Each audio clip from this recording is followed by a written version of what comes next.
നമസ്കാരം, ടുഡേ ന്യൂസിലേക്ക് സ്വാഗതം. ഹരിത ഇടനാഴിയിലൂടെ ചൂളം വിളിച്ചെത്തിയ ഡീസൽ വണ്ടിയുടെ കാലം ഇനി ഓർമ്മകളിലേക്ക്. ആധുനികതയ്ക്കൊപ്പം പുതിയ മുഖവുമായി ഇനി ജില്ലയിലൂടെ വൈദ്യുത ട്രെയിനുകൾ ഓടും. വൈദ്യുതീകരണത്തിന്റെ അവസാനവട്ട ഒരുക്കങ്ങൾ വിലയിരുത്തുന്നതിനും പരിശോധനയ്ക്കുമായി ഉദ്യോഗസ്ഥ സംഘം അങ്ങാടിപ്പുറത്തെത്തി. അങ്ങാടിപ്പുറത്തെ സ്വിച്ചിംഗ് സ്റ്റേഷന്റെ ഉദ്ഘാടനവും ഇതോടനുബന്ധിച്ച് നടന്നു. Sky Gold, Perinthalmanna, Nilambur, Ponnani, Pune.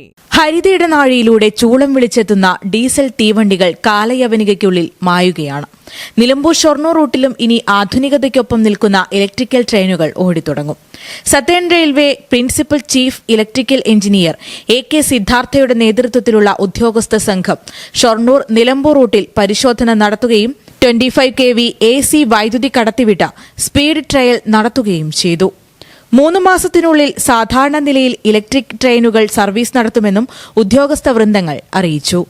Shornur Bangalore is the last section being electrified in Kerala state. With this we will achieve 100% electrification. That is what is the target of Ministry of Railways. He will inspect the section from Shornur to Nilambur, and after looking into all safety issues and whether it is properly installed or not, then he will give the sanction for completing the work, and then we can run electric trains. It will take another 3 months to complete the remaining R&D work as well as commissioning of the substation. But for running trains it may take 1 month, but for completing the whole work it will take 3 months. Shoranur Nilambur റെയിൽപാതയിൽ 66 kilometre ദൂരമാണ് വൈദ്യുതീകരിച്ചത്. 15% യാത്രാ ചിലവ് ഇതുമൂലം ലാഭിക്കാമെന്നാണ് കണക്കാക്കുന്നത്. സമയലാഭവും ഉണ്ടാകുമെന്ന് ഉദ്യോഗസ്ഥർ പറയുന്നു. വാണിയമ്പലം, അങ്ങാടിപ്പുറം, വാടാനംകുറിശി എന്നിവിടങ്ങളിലാണ് സ്വിച്ചിംഗ് സ്റ്റേഷനുകൾ ഒരുക്കുന്നത്. അങ്ങാടിപ്പുറത്തെ സ്വിച്ചിംഗ് സ്റ്റേഷന്റെ ഉദ്ഘാടനവും ഇതോടനുബന്ധിച്ച് നടന്നു. ഷൊർണൂരിൽ നിന്നാണ് ഇപ്പോൾ വൈദ്യുതി ലഭ്യമാക്കുന്നത്. മേലാറ്റൂരിലെ ട്രക്ഷൻ സബ്സ്റ്റേഷനിലെ നിർമ്മാണ പ്രവൃത്തികൾ പൂർത്തിയാകുന്ന മുറയ്ക്കാണ് മേലാറ്റൂരിൽ നിന്നും വൈദ്യുതി ലഭ്യമാക്കുക. കേരളത്തിലെ മറ്റെല്ലാ റെയിൽവേ പാതകളിലും വർഷങ്ങൾക്ക് മുൻപ് തന്നെ വൈദ്യുതീകരണം പൂർത്തിയായിരുന്നു. എന്നാൽ നിലമ്പൂർ ഷൊർണൂർ പാതയിൽ വൈദ്യുതീകരണം നടന്നിരുന്നില്ല.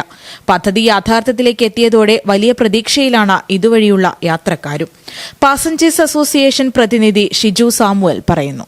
യാത്രക്കാരെ സംബന്ധിച്ചിടത്ത് ട്രെയിനിൻ്റെ ഒരു ടൈം ലാഭിക്കാൻ പറ്റും, കൂടുതലായിട്ട് സർവീസ് കിട്ടും. അതാണ് മെയിനായിട്ടുള്ളത്. മുമ്പൊക്കെ എന്ന് പറഞ്ഞാൽ വളരെ ലിമിറ്റഡ് ആയിട്ട് നമ്മൾ പറഞ്ഞിട്ട് കാര്യമില്ല, റെയിൽവേക്കും അങ്ങനെ ചെയ്യാൻ പറ്റുള്ളൂ. ഇലക്ട്രിഫിക്കേഷൻ ആകുമ്പോൾ എക്സ്പെൻസ് കുറഞ്ഞു. ഇപ്പോൾ ഈ ആധുനിക രീതിയിലുള്ള മെമോ റേക്കുകൾ ഉപയോഗിക്കും. ആ ഒരു രീതിയിൽ നല്ലതായിട്ട് ഫംഗ്ഷൻ ചെയ്യാൻ കഴിയും. പച്ചപ്പ് നിറഞ്ഞ പാതയുടെ സൗന്ദര്യം കൊണ്ട് ശ്രദ്ധയാകർഷിച്ച റെയിൽപാതയാണിനി ആധുനിക മുഖമണിയുന്നത്. 3 മാസത്തിനുള്ളിൽ സാധാരണ രീതിയിൽ ഇലക്ട്രിക് ട്രെയിനുകൾ ഇതുവഴി ഓടിത്തുടങ്ങുന്നതോടെ വലിയ മാറ്റങ്ങൾക്കാകും ഹരിതപാത വിധേയമാകുന്നത്. Today news, Perinthalmanna. ആഘോഷങ്ങളെ വരവേൽക്കാം അറ്റ്ലസിനൊപ്പം. അറ്റ്ലസിൽ നിന്നും പർച്ചേസ് ചെയ്യൂ. കൂപ്പൺ നറുക്കെടുപ്പിലൂടെ നിങ്ങൾക്ക് സ്വന്തമാക്കാം 50 LED ടിവികൾ. ഈ ഓഫർ മാർച്ച് 20 മുതൽ ഏപ്രിൽ 20 വരെ മാത്രം. വിപണിയിൽ ഏറ്റവും പുതിയ കളക്ഷനുകൾ മറ്റാർക്കും നൽകാനാവാത്ത വിലക്കുറവിൽ ഒരുക്കിക്കൊണ്ട് ഈസ്റ്റർ, വിഷു, റംദാൻ ആഘോഷങ്ങളെ വരവേൽക്കാൻ അറ്റ്ലസ് ഒരുങ്ങിക്കഴിഞ്ഞു. Atlas, affordable fashion destination. Sky Gold സുരക്ഷാ പദ്ധതിയിലൂടെ പണിക്കൂലിയില്ലാതെ തന്നെ സ്വർണ്ണാഭരണങ്ങൾ സ്വന്തമാക്കാനിതാ ഒരു സുവർണാവസരം. കൂടാതെ വിവാഹ പാർട്ടികൾക്ക് സ്പെഷ്യൽ ഓഫറുകളും. 2% മുതൽ അഡ്വാൻസ് ബുക്കിംഗോടുകൂടി 2.5% മുതൽ മേക്കിംഗ് ചാർജിൽ സ്വർണ്ണാഭരണങ്ങൾ സ്വന്തമാക്കാം. കൂടുതൽ സുരക്ഷ ഉറപ്പുവരുത്തൂ സ്കൈ ഗോൾഡ് സുരക്ഷാ പദ്ധതിയിലൂടെ. Sky Gold, Perinthalmanna, Nilambur, Ponnani, Pune.